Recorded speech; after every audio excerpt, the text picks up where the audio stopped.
Pasar saham Amerika hari ini, beberapa hari terakhir ini kembali all time high, terutama setelah pada tanggal 4 November kemarin Donald Trump terpilih sebagai presiden. Ya, Dow Jones untuk pertama kalinya tembus 44.000, ya.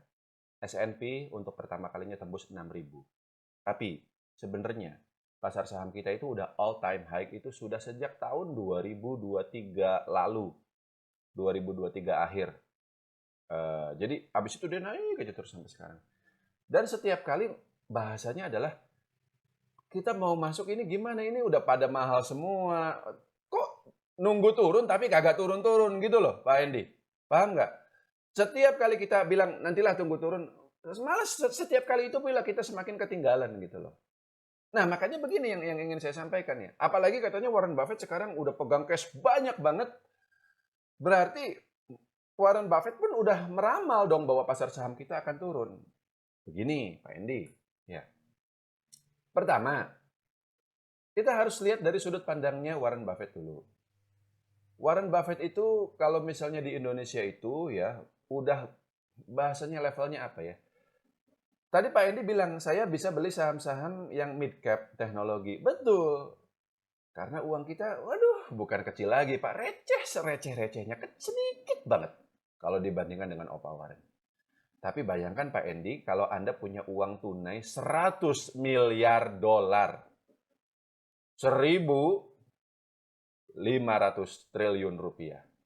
Saham model apa yang mau kita beli?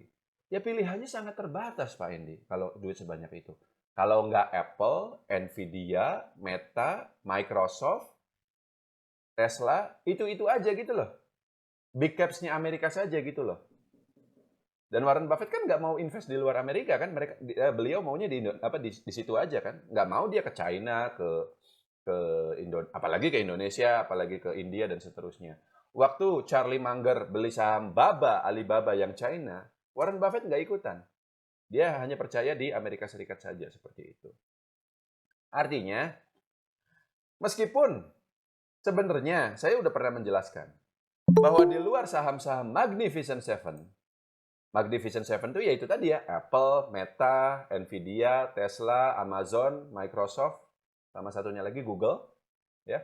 Sebenarnya di luar saham-saham yang tadi saya sebutkan, masih ada saham lain yang valuasinya murah. Tapi karena pilihan Warren Buffett terbatas hanya pada 7 saham yang market cap-nya terbesar itu saja, dan memang 7-7-nya valuasinya udah mahal semuanya, dengan PER bagi Apple sudah lebih dari 30 kali, ya, maka adalah keputusan yang sangat logis kalau beliau sekarang mengumpulkan cash. Tapi, apakah pilihan kita sebagai investor kecil, ikan teri, terbatas hanya pada Apple dan kawan-kawan? Tidak. Ada banyak ratusan saham lain, bahkan ribuan saham lain di Amerika Serikat sana, yang market cap-nya jauh lebih kecil, dan valuasinya masih sangat murah.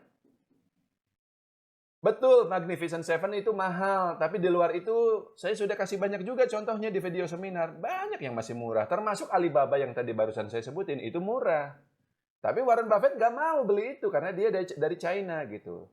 Dan mungkin karena market cap-nya juga Alibaba itu market cap-nya Pak 200 miliar dolar Pak. Sementara Apple market cap-nya berapa? 3.000 miliar dolar. 3 triliun dolar. Jadi bahkan bagi Warren Buffett, Alibaba yang sebenarnya kalau Alibaba ini ditaruh di Indonesia akan otomatis jauh lebih besar daripada Bank BCA sekalipun, tapi bahkan bagi Warren Buffett, Alibaba itu tidak cukup liquid sahamnya. Kalau saya beli tuh nanti saya bingung jualnya bagaimana gitu loh. Saking banyaknya duit beliau gitu. Kita enggak, Pak. Bahkan meskipun Pak Andi punya uang 1 triliun sekalipun, itu masih receh, Pak, di Amerika Serikat sana, Pak. Gitu. Jadi sebenarnya kita nggak bisa pakai karena Warren Buffett ngumpulin cash, kita harus ngumpulin cash. Mungkin bisa kita ngomong begitu kalau uang kita juga udah berapa ratus miliar dolar gitu. Tapi kalau duit kita masih ya berapa ribu dolar doang gitu ya, berapa puluh ribu dolar doang, nggak apa-apa. Masih ada banyak saham-saham yang eh, bukan saham top caps ya, tapi ternyata valuasinya masih murah. Jadi betul, indeksnya all time high. Besok-besok bisa aja turun. Tapi saya juga waktu itu udah jelasin pada tahun 2022 kemarin Pak Endi ya, S&P itu turun hampir 20%. Dalam loh itu tahun 2022 ya. Bisa disebut crash juga. Tapi saham-saham seperti Oxy ya, perusahaan minyak Occidental Petroleum ya, Exxon, lalu Hess sama Schlumberger perusahaan kontraktor minyak itu harga sahamnya naik semua pada saat itu. Artinya dalam kondisi pasar saham yang turun sekalipun, kalau kita milih sahamnya yang benar bagus, murah, prospeknya cerah dan sentimennya positif, waktu itu ya sentimen positifnya dari kenaikan harga minyak. Sekarang sebaliknya minyak lagi turun terus tuh, ya. Tapi kalau kita milih saham benar, bahkan dalam situasi pasar S&P yang turun, tetap profit Pak Endi. Dan itu terbukti saya sendiri ya Pak Endi ya. Kalau Pak Endi lihat saham-saham kami nih yang saya beli, padahal masih coba-coba loh itu. Saya pun masih belajar loh ini.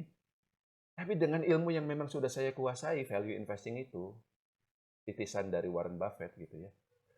Cuannya gila-gilaan. Itu saham Sofi, Pak Endi, saya beli di harga $7, sekarang udah $14. 3 bulan naik 100%. Ya meskipun kalau besok-besok S&P turun, bisa aja turun juga gitu. Tapi jangan khawatir soal indeks yang all time high itu, nggak usah khawatir. Asal sahamnya bagus, murah, prospeknya cerah. Bahkan kalaupun S&P-nya turun, saham kita bisa tetap naik. Seperti yang tadi saya jelaskan di tahun 2022 itu. Karena yang mahal, yang gede-gede aja. Yang mid cap itu masih banyak yang murah. Dan itu sekaligus menjawab pertanyaan nomor kedua Pak Endi. Kenapa saya fokusnya di mid cap? Karena itu yang murah. Jika suatu hari nanti saham Apple turun sampai pernya let's say ya 12 kali, 14 kali ya. Mungkin pada saat itu pun saya akan ikut beli saham Apple gitu loh. Jadi tapi karena sekarang masih mahal, ya udah kita cari yang lain aja. Bukan karena mid cap-nya, tapi karena valuasinya murah gitu. Cukup ya Pak Endi ya?